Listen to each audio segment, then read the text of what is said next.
Alec, what's up? Didn't we do this already? We did. There's a funny story behind that.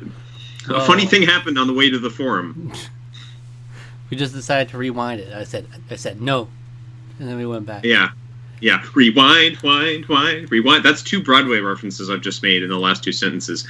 So, really weird, really odd, really gross things happened with poor Zach's computer.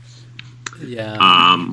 Where it's unfortunately lost all of the recordings that we had done over the last while. Most tragically, I think is going to go down as our Survivor episodes, because we're really not going to be able to re-record those. But thankfully, I mean, I don't know about Zach, but this to me it was like I'm more than willing to re-talk about WandaVision because I really enjoyed WandaVision.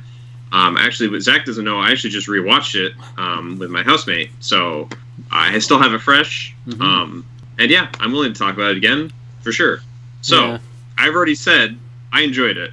Yeah. Zach, why don't you take us into the WandaVision? Okay, so I love WandaVision. I thought it was wacky. I thought it's like definitely different than anything else in the MCU so far. And as someone who really appreciates sitcoms, I was able to appreciate a lot of it, jumping through the decades.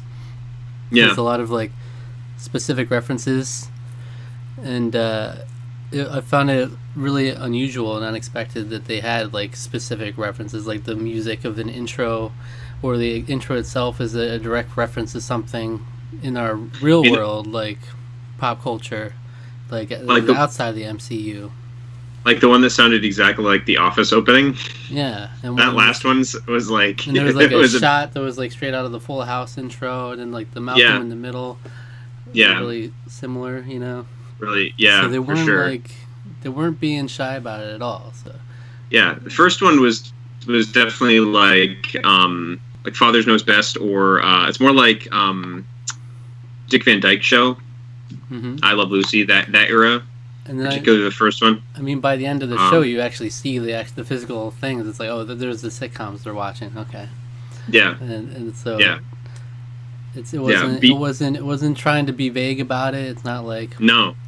It's interesting. They could have easily. So the thing that I really liked about it is they could have easily gone in like over the top parody route, and to a point it kind of was a send up, but like it felt a lot more loving, like a loving tribute. More than any sort of like, like they're just making fun for the sake of making fun. And I really liked that. I thought that was really fun because, I mean, I don't want to say like I grew up watching Dick Van Dyke, but like when it was on TV Land and stuff, my folks would watch it. I enjoyed some of those old shows, the old humor, your Nick at Nights and your TV Land. That would play some of the old classics. So, I really liked it. I really appreciated the little touches and the little nods to Bewitched and such. That whole intro in the second episode is just straight out of it's just Bewitched. Like, I really love all the intros. I think there was like a lot of heart in the intros. Like, they didn't have to put that much effort into it, but they did. That was one thing that I think leaving Phase 3, that was one thing that I really wanted them to do, is just get weird. There's a lot of weird stuff in Marvel Comics. You've established that you can have really good serialized, serious storytelling. There's some wacky, jokey fun in there. Sure, and some weird stuff too, but like, get weird. Get really weird, and we'll probably still be here for it. I think WandaVision is just proof that they can do that. They can be weird and they can get weird and they can make it work. Because like, I mean, this whole concept, like the show starts and you're like, what the heck's going on? Like, it's just totally out there in terms of a concept. It's like you're going through the eras of sitcoms and it's like, well, okay, the build, the underlying, like what is going on and the mystery, and really, really fascinating. I think they do a good job of sort of giving you like little hints. Episode 4, I think it is the one that sort of like kind of takes the veil out of your eyes a little bit to be like, all right, well, this is this is with the real world. This is kind of like what's going on. But then even after that, there's still a lot of mystery to like what's going on. You still don't really know exactly what's going on until the last episode. So Yeah, I mean, I feel like Um, most people were, if you were hooked on the show at any point, it was going to be at episode 3 for most people is when it starts. 'Cause yeah. that's when it goes into color and there's some really weird stuff starts happening, and then you have the whole Yeah. interaction with Monica Rambeau and between her and Wanda. But like Mm. I was already on board the first 2 episodes of Black and White Same. ones. I was like, Me, I'll just me take a too. whole season of this. I'll watch it. I don't No, me mind it. too. Honestly, yeah. I'm totally with you. I know because I watched it with my family, and we were totally on board the first 2 episodes. So Yeah, but like episode 4 is a completely different show. Basically, it's like because you're out of the yeah. sitcom completely, and then it's really cool because you get to see some stuff like the whole snap. Again, you get to see the ramifications from it Mm. into like a different part of the universe, and then you can also see the reverse snap and the hospital and how they're dealing, or there's just chaos happening in there. So that was really interesting. Yeah. To me, it's like the blip is still like kind of one of the biggest. It's such it's significant event that like it's great seeing it from this angle because Spider-Man Far From Home it's kind of a comedic angle. It's like 8 to 9 months after the blip, so everyone's come back. People have had time to get acclimated to the new climate of everything, and it's kind of it's a high school comedy, like wacky fun times. So like the whole tone is going to be like that's how kids are going to take it because kids don't know how to like actually handle serious topics. But then you in this show in episode 4, you see how like Monica has to deal with, and the world is really still dealing with all of this going on. Because this is only like 3 to 4 weeks after everyone's come back. So it's kind of like the world is still topsy-turvy, like trying to figure out what's going on, like how are we going to deal with all these people.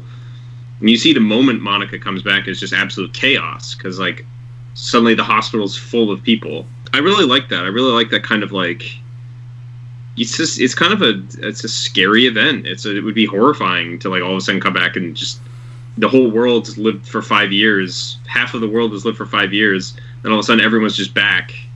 Yeah. And it's just like chaos would ensue. You know? I imagine how many people came back and then like died instantly, right? Because there got to be people that just like appeared in the middle of the street or something like that. You know? Oh yeah, no, I'm sure there was probably. So that's messed Think up. about it. Yeah, absolutely.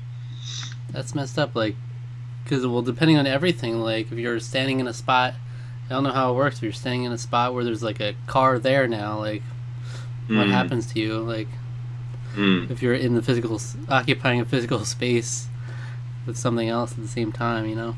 There was again also I don't know if we really talked about this on the first time we talked about this, but like one thing I also liked about the TV stuff is that there still is, even though it's all sitcoms, there is still kind of that underlying thread of like really uneasy, like surreal, uncomfortable stuff that to me aspects of the sitcoms almost give it a Twilight Zone vibe at times, where it gets like really creepy, like the guy coming up out of the beekeeper suit coming up out of the sewer. That's like straight out of the Twilight Zone.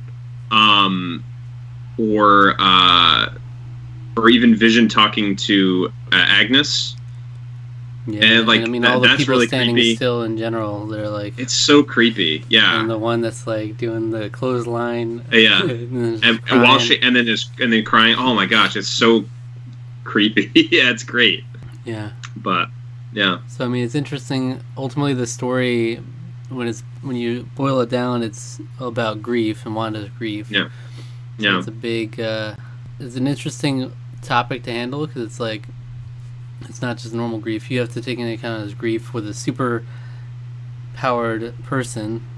So Yeah. it's like, it's interesting in the conversation that Monica has with her at the end, where she was like, I don't know, if I had that power, I would bring my mom back. I knew that. Because, like, Yeah. on one hand, she was, like, being presented as almost a villain throughout the season. Like, what was she? She might be the villain all along. And, I mean, she's keeping these people hostage, this whole town hostage. Yeah. But then when Monica says that, it's kind of like, yeah, well, you don't have any comparison for that because you've never seen a superhero go through grief like that. So it's like, Yeah, if and any it was normal something person with those powers, they might do the same thing. yeah. Well, and that's the thing is that she unleashed the deeper chaos magic. That's something she didn't even know she had. She didn't even know she could do, and just like unleashed that. So like it just kind of like subconsciously she just sort of created a wall. She put walls up and put herself in like a comfort zone of like where her happy place. And like and yeah, I mean, if you're going through grief, that's kind of one thing you'd want to do. You want to couch yourself in good memories and good feelings. And so even though she really didn't understand what was happening or what was going on, it was like, yeah, she'd just be content with what she had in that. Mm-hmm. And it wasn't until later than she realized that it was her, and she did have some control over it. But she didn't really know what, like, how do you control? Like, what do I do? I have all these people here. Well, I guess I just have to keep controlling them because at least I have this chance to live with the person I love, and we can have a family. You know, like that whole thing, and it's really interesting. It's sad. It's a very sad, but very compelling show. Yeah, going through it a second time, I mean, I still enjoyed it just as much as I did the first time. I really, really like what they did with that concept and making it fun and interesting and engaging. Yeah, I mean, because it's a super wacky concept. The idea that it's a sitcom based around the two Avengers that want to just kind of formed with her own mind. But yet it's also, at the heart of it, is based on grief. So it's really interesting. You have this super wacky concept, but it's super serious underneath it all. And like they have that iconic line that's like what is love or what is grief but love persevering.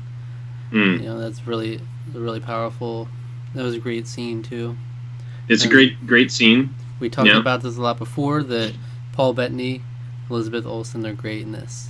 Spectacular. And it seems spectacular. Seems like they're just having the time of their lives playing these roles, because they get to have because you get to have fun with these characters that they played before, but now in this, like, no one else who plays a character for years gets to play a character like through decades of sitcoms. You know, it's like like a sitcom version of them. Like they get to overact in the 50s and 60s a little bit, and then the 70s it just goes like completely bonkers. Like it just like not realistic at all. It's like weird stuff happening, but then you also have like the Modern Family style, the last the last couple.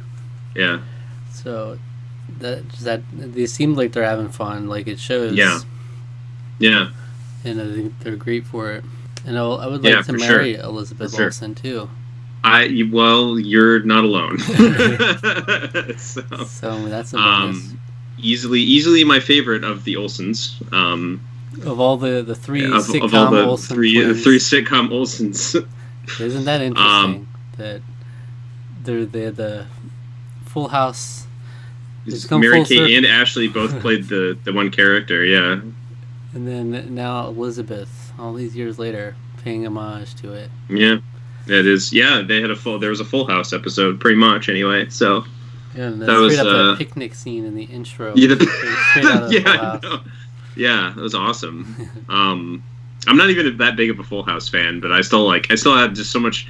There's still like some fuzzy nostalgia there. It still like felt like really cozy to see that. So yeah, it's great. It shows like it's really a good homage to the source material. Like they handled it well.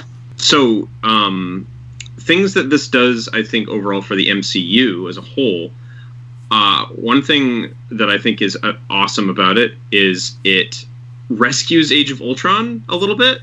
There's a lot of references to Ultron. I mean, there's obviously a lot of references to Infinity War and Endgame because those are a lot more recent. But Vision and Wanda are both they're key components of Age of Ultron. And that movie's kind of a mess. I remember really enjoying it when I saw it. But the more I think about it, the more confused I am thinking honestly, I need to watch that one again. Because it's just like, I just keep thinking about like, why, like, there's just so much stuff that happens in it, and like none of it makes that much sense. Mm-hmm. Like Thor goes off and like dips himself in a pool, and that was apparently a subplot that they cut like 45 minutes out of the movie.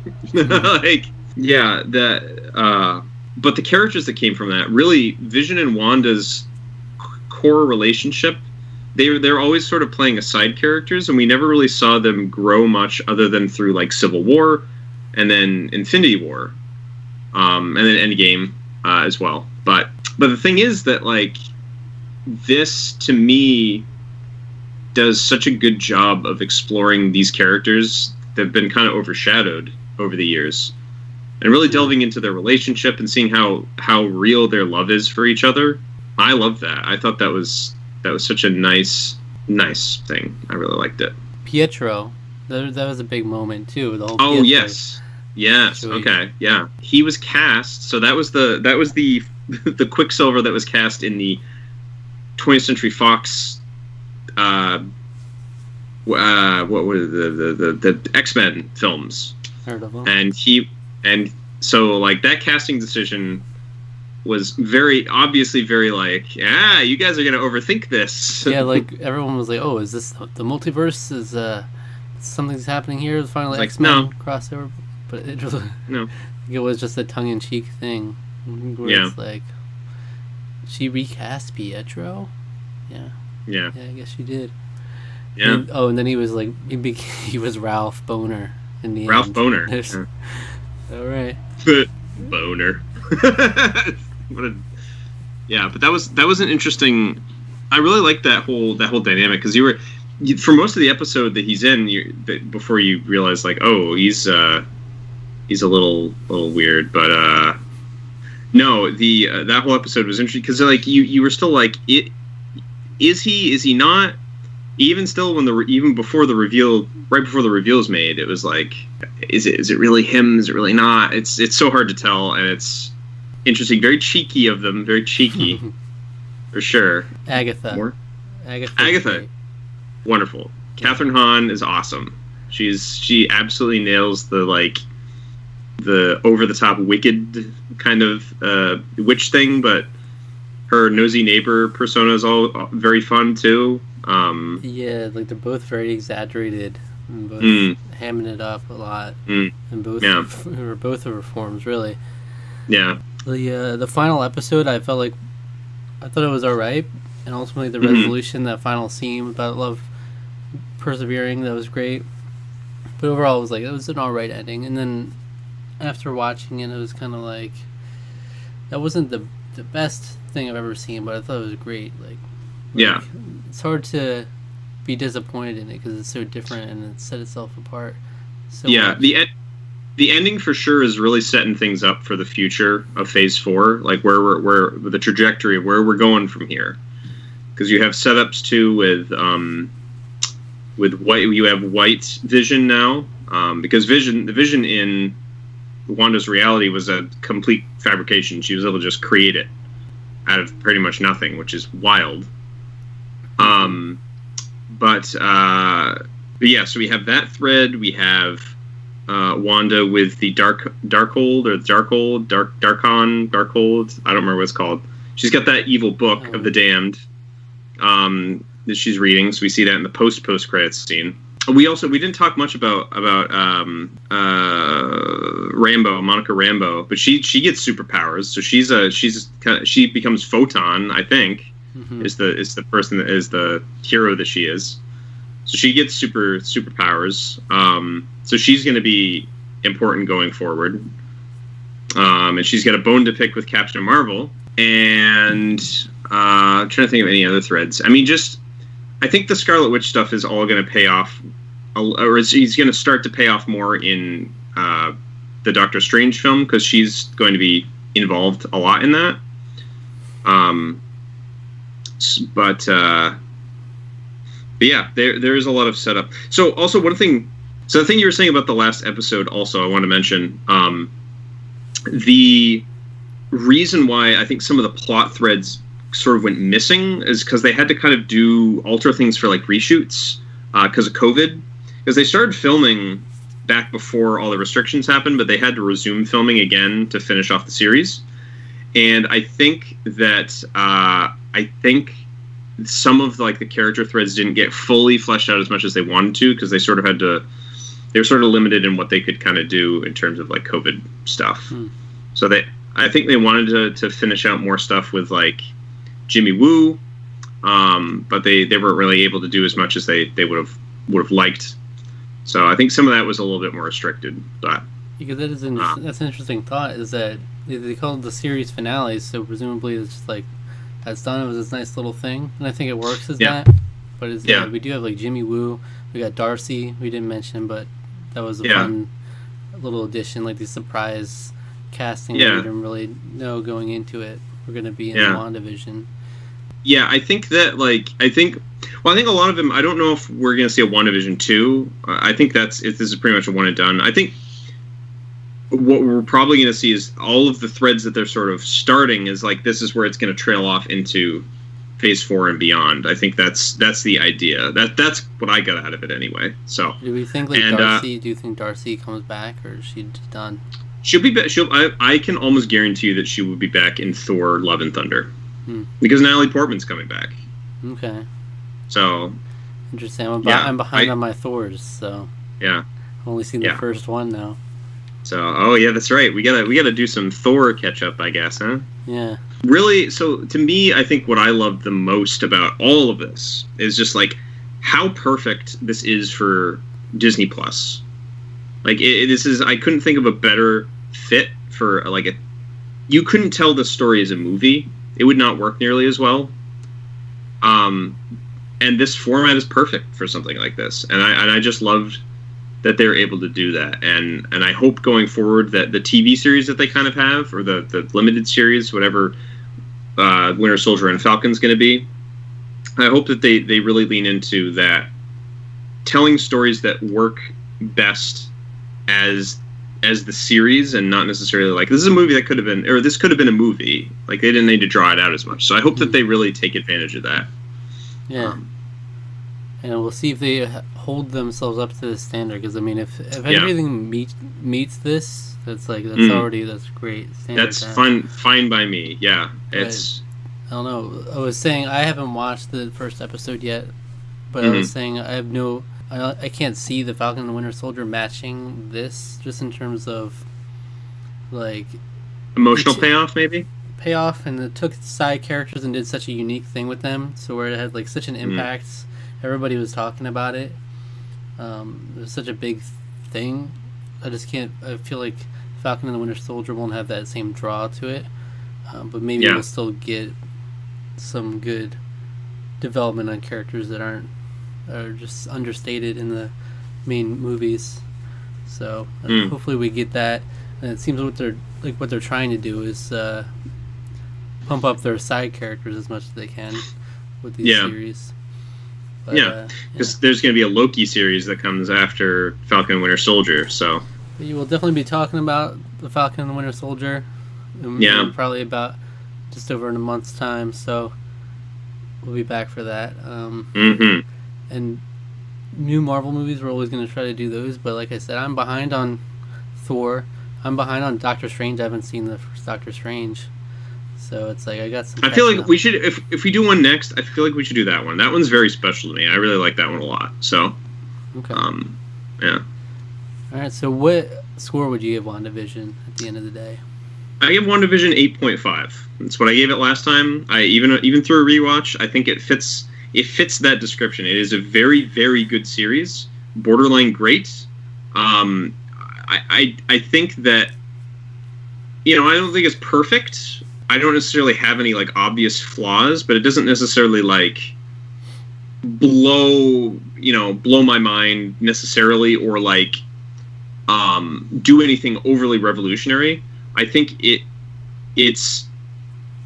breaks the mold in some regards, in just doing kind of this weird, strange storytelling through old sitcoms, and then it's like in the real world. It does a really good job with all that stuff, but I think it fits that. I don't have necessarily any like huge flaws to throw at it, or even things that I didn't necessarily like, but it doesn't quite like achieve anything like hugely beyond just a very solid watchable TV show. Yeah, I would say 8.5 as well. Yeah. Yeah, where I think it is a great show, and like you said, there aren't huge noticeable flaws, but I think it comes down to the fact where just by the nature of doing it this way with this sitcom style, it's like you're not really gonna flesh things out that much. So if you look at the story, it's really surface level, and there's not much like character development overall. It's really just like Wanda and Vision, their little story, and then all the other characters are just kind of there. They're along for the ride.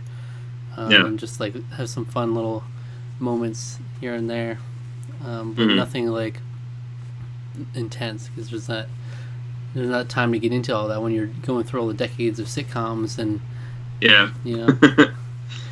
But it's great. I mean, I was really surprised by it, because going into it, I didn't know what it was going to be, and a lot of people didn't, because they kind of just threw it out there. But I didn't expect a show on Wanda and Vision to be this great, Yeah, it's very true. So Tarqaron scored 8.5.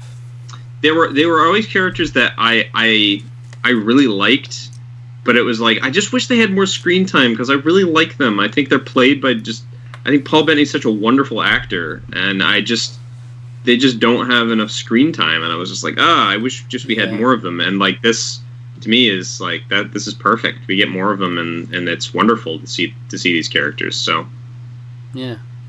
All right. So the next Marvel thing we'll talk about will likely be the Falcon and the Winter Soldier. I don't know if anything will come up between then. It's not too much time since it's a short series. So yeah. Right, so see you then. Okay. Thank you for watching. Thank you very much. What video would you recommend our viewers watch after watching this one? What do you remember? Do you remember what I recommended last time? I don't remember. You should go watch our review of The Haunting of Hill House, because it's a TV series, and it deals with grief. I feel like that might have been it.